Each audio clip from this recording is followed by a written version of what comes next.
Radio Pays, nous sommes en direct depuis la CTG, la collectivité territoriale de Guyane, avec le président Gabriel Serville, à l'issue de ses vœux pour la population et les forces économiques du territoire, les vœux pour 2023.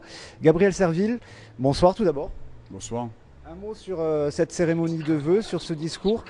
Beaucoup d'émotions d'abord, des sanglots dans la voix au début. Qu'est-ce qui a provoqué justement cette émotion, cette vive émotion ?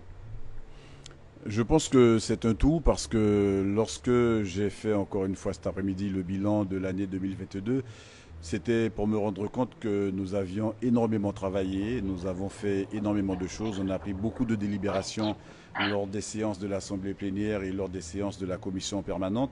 Nous avons injecté énormément d'argent, plus que ce que l'on fait habituellement dans l'économie de la Guyane, que ce soit pour le monde économique, que ce soit pour l'éducation, pour la formation, pour l'accompagnement de l'enfance en difficulté, pour le désenclavement, pour l'aménagement du territoire, pour la culture, pour le sport. C'est beaucoup d'efforts qui ont été réalisés et je crois qu'on n'a pas suffisamment pris le temps de le dire et donc c'est la raison pour laquelle je tenais particulièrement ce soir à le rappeler et puis à dire à la population que nous allons continuer sur cette lancée durant l'année 2023. J'ai pris la peine de préciser qu'il est important pour l'équipe qui m'accompagne et pour moi-même que la population puisse changer le regard pour repousser les limites de ceux qui habituellement nous paraît comme étant infranchissables, simplement parce que nous sommes enfermés dans des logiques de peur, dans des logiques de frilosité qui ne nous permettent pas de nous affranchir d'un certain nombre de contraintes. Je considère que l'année 2023 devra être le point de départ d'une nouvelle façon de nous regarder, pour aller encore plus loin par rapport à ce qu'on a fait jusqu'à maintenant. Donc c'est l'essentiel et c'est la quintessence même de l'intervention que j'ai pu faire ce soir. Contrairement aux cérémonies habituelles de vœux, pas d'étalage de programmes et de promesses. Vous avez dit je ne veux pas faire de promesses comme ça. Qu'est-ce qui va être fait quand même au cours de cette année 2023, les grands axes ? Mais durant l'année 2023, nous allons continuer à nous occuper de la Guyane et nous allons le faire foncièrement de manière correcte. Parce que c'est le quotidien des habitants de Guyane qui nous importe. Et comme on l'a fait en 2022, on le fera en 2023. Simplement, c'est tous les jours que nous avons à la CTG des commissions d'appel d'offres pour lancer des projets de construction de collèges, de lycées, d'équipements structurants au bénéfice de la population. Nous allons continuer à accompagner le monde économique parce que la CTG ne veut pas tout faire. Nous sommes des opérateurs qui accompagnent les porteurs de projets via les fonds européens notamment. On accompagne le monde agricole, on accompagne tous les porteurs de projets qui sont éligibles au titre des fonds européens, la pêche, l'agriculture, je ne vais pas revenir dessus, mais je crois que le plus important, c'est que nous soyons capables d'avoir une autre façon de regarder le territoire, parce que ça fait des années que les politiques font des promesses, ça fait des années qu'on ne cesse d'égrener des catalogues de mesures, de choses qu'on va réaliser, et puis on se rend bien compte que malgré tout cela, eh il y a encore des problèmes qui demeurent.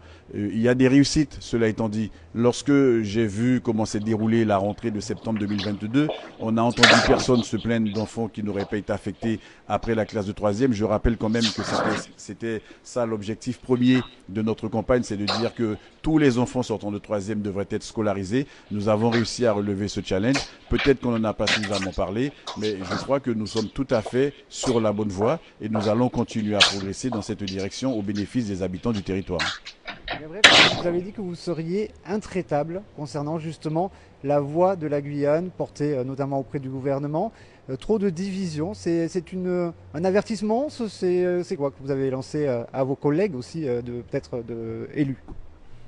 Je n'ai pas lancé d'avertissement à mes collègues élus, j'ai lancé un avertissement à nous tous, à la Guyane d'une manière générale, pour dire que lorsque on est aussi proche de se faire entendre par le gouvernement concernant le choix que nous portons pour faire évoluer le cadre statutaire de la Guyane, j'invite mes compatriotes à être unis, à se rassembler autour de ce concept, à se rassembler autour de ce projet, que nous puissions arrêter les petites chamailleries sur des points de détail, sur des virgules, sur des choses qui en réalité n'ont pas d'importance à mes yeux. Moi je suis resté pendant 9 ans à l'Assemblée nationale, j'ai compris comment les choses fonctionnent et je puis vous dire que par rapport à tous les travers qu'on aurait pu imaginer, nous avons pu avancer.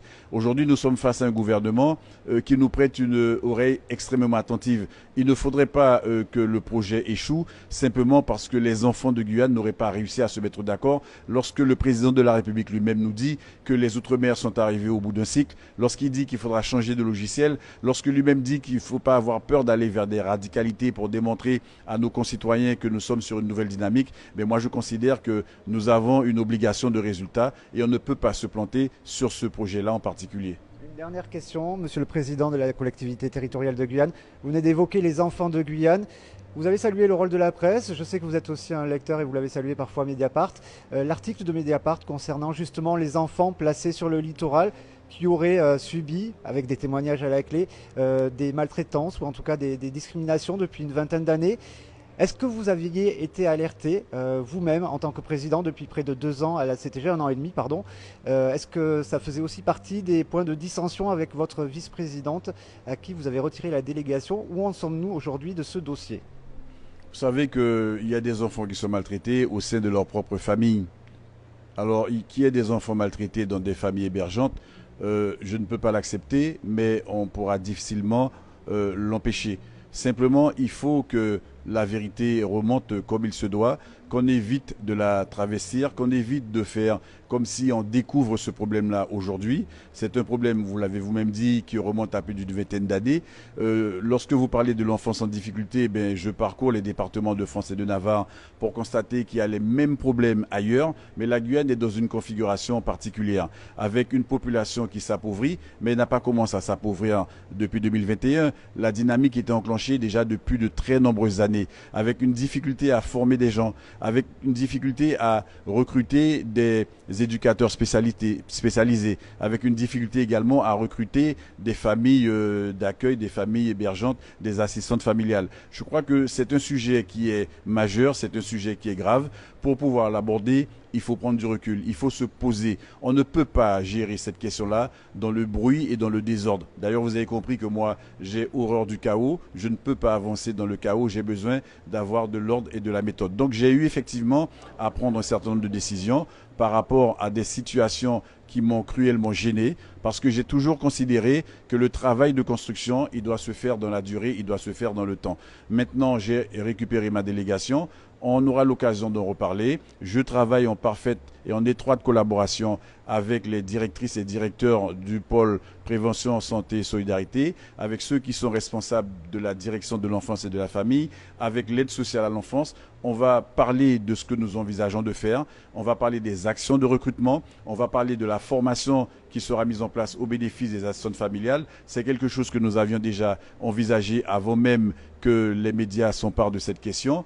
Nous allons aussi reconfigurer la façon d'accueillir les enfants qui viennent de l'intérieur et qui sont logés en famille hébergeante. Mais vous comprendrez bien que tout ça pose la question de l'aménagement du territoire. Pourquoi est-ce que des jeunes qui habitent à Trois-Sceaux, à Camopi ou ailleurs ne peuvent pas continuer à suivre une scolarité normale au sein de leur famille, dans leur environnement immédiat et naturel?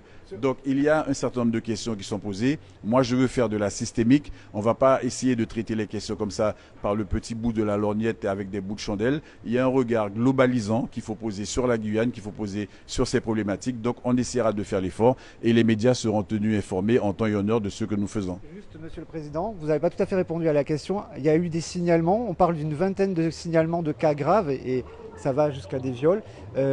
Qui ont été faits à la CTG, est-ce qu'ils ont été transmis à la justice? Est-ce qu'ils sont remontés jusqu'à vous aussi? Vous avez compris que s'il y a des familles qui ont été suspendues par mesure conservatoire, c'est bien parce que les signalements nous sont remontés, c'est bien parce que dès l'instant où on nous fait état d'une situation préoccupante, avant même que d'aller chercher la véracité de ce qui est dit, notre premier réflexe, c'est de sortir l'enfant de la famille où il serait mis en danger pour pouvoir le protéger. C'est ça la priorité. Alors que certaines personnes se plaignent qu'il y ait eu des familles qui a été suspendu par mesure conservatoire, je me dis que c'est vraiment une situation qui est fondamentalement contradictoire parce que on suspend les familles lorsqu'il y a un soupçon. Et après, les informations en fonction de leur degré de gravité sont transmises auprès du parquet. Il me semble qu'il y a un travail étroit qui est fait entre les services de la CTG et la PJJ avec lesquels on travaille en parfaite collaboration collaboration.